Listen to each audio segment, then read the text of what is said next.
A lot of time writing about the things that trouble, young men, like girls, like bands that they like. Like in the song Josie, they mentioned a couple, regional bands, Unwritten Law and Dancehall Crashers. They say, my girlfriend likes UL and DHC. They're writing about their girlfriends and their friends and just their experiences, I think. Like their newer album, you can tell that they've matured and gotten older, and that they've got kids now, because they're writing songs like "Stay Together" for the kids that you would never.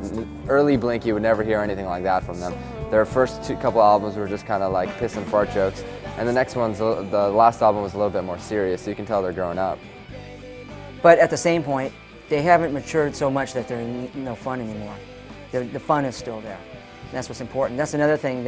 They always seemed to me from the first meeting that they weren't out just to be some rock stars. They didn't have that attitude. They weren't like, yeah, we're gonna, write these songs and go out there and do this and that, like some people do. They just had fun playing music. I think their music has constantly evolved to something easier to hear. The riffs are cleaner, they're sharper, the lyrics are catchier.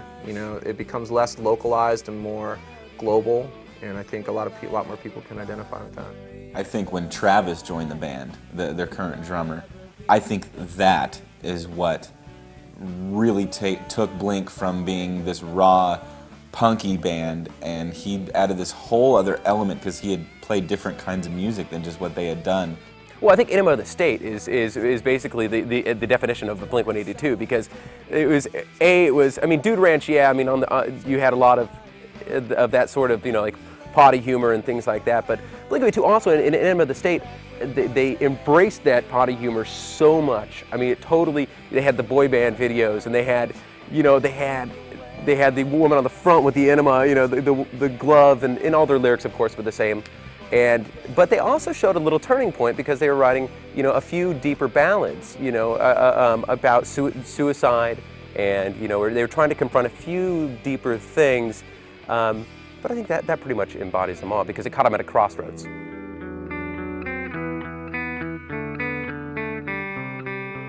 And you can hear the albums become more polished each time around, But I think that the writing, it's improved and it's gotten more mature, but I think it's still pretty much what they've been doing from day one. They have not changed really what they're singing about and playing about. I'm sure now, I would assume the next record they do is going to be a little different. Tom and Mark both had kids this summer. I think that's going to be a major change in their lives right now. Lyrics off of Cheshire Cat, were so juvenile that it was almost lampooning juvenility. It was so juvenile. It was talking about going to the movies with his girlfriend and buying her M&Ms, and it was just so. It was almost Hello Kitty pop punk, because it was so, but it was tongue-in-cheek, and you could tell. And when you hear a Blink song, it's instantly familiar, it's instantly fun, the lyrics are silly, you can kind of sing along to them, and they don't take themselves too seriously, and I think that's a lot of what the audience likes about them. Their best trait is the humor that they can bring into music. And in such a serious political realm as punk music, and as angry as it normally is, to see these guys at the time when they started to make it a lot more humorous, and still are, it's just so fresh. So many people have emulated and duplicated it so many times since that's why they are the band that they are,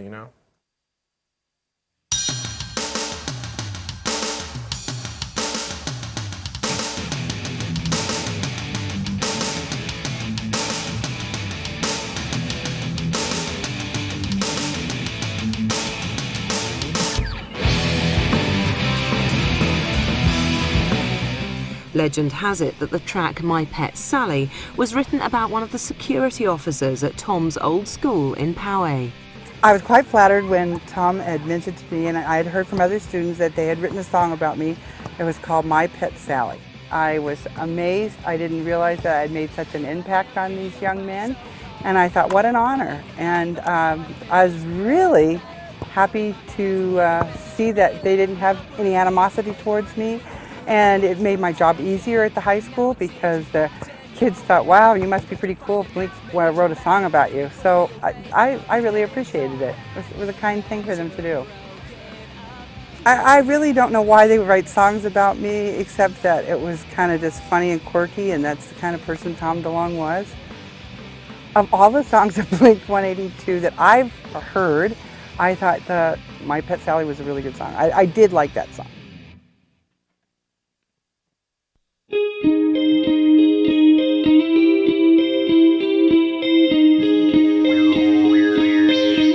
These guys have gone all the way to the top.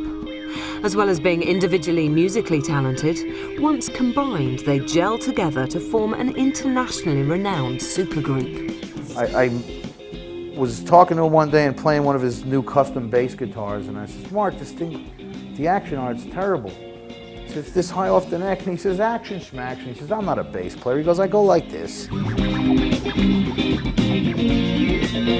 I don't know if he has aspirations to be some kind of great bassist. I don't think he does. I don't think he cares about that as much as he does about just, you know, writing cool tunes and going out and working as a unit. I don't think that we're talented enough to come up with anything except what we've come up with already. It'll be all in the same vein. It'll be poppy, fast songs about girls and life. We're going to put out an album of cover songs of our own songs. Tom has grown immensely as a musician. You know, his guitar work is just, it's grown from the point of when I remember he had received some free guitar from some guy out of a trash dumpster. He was telling me, he's like, yeah, I got a guitar out of a trash dumpster from a friend. He was working at a local tennis, swim and tennis club down the street here. And he was constantly noodling away on his guitar, you know, instead of doing homework or any other things. He was playing guitar while he was at work, you know. So the guy's always been picking up pace with his guitar. And once his band started taking off, he went gung-ho and started getting very serious about it. It wasn't an instantaneous, oh my God, this is revelatory. You know, this is huge. You could tell they had an unbridled energy, and you could tell that they'd write some good hooks, you know, but it was buried. I mean, it wasn't what they would become later on, you know, the great songwriters and the great pop songwriters that they were was definitely not there yet. When they were starting out, they needed to learn things, and I've played all my life, so I would show Tom guitar riffs and stuff, and, you know, mostly he was trying to get his downward picking, and he was having a lot of trouble with that, and that's just a matter of practicing constantly. You know, anyone can do that. You have to work at it. Like Tom's vocal phrasing in the studio is just, it's great. I was really surprised. I mean, he could do 50 takes of a song, and he starts and stops his words at the same exact time every time, and he's got it down. He really has it down, and he does really well. And I don't think that they didn't have the talent then, and they always said that. And that was the thing about punk, and that's a beautiful thing. You know, I have absolutely no talent on guitar, but if I picked it up for 2 weeks and wrote a song, that's punk. That's the spirit of punk. And they copped to that. They copped to that early. They said, we suck. You know, we are not musicians. You know, I think that, you know, it comes from just the history of punk. You know, they listen to Fugazi, they listen to the Descendants, they listen to, you know, the Ramones, and, you know, they realized that, hey, I don't have to go to Berklee School of Music. I don't have to be a virtuoso guitarist to really play this music. So, I mean, it just comes straight up from punk. You know, it's that whole ethos.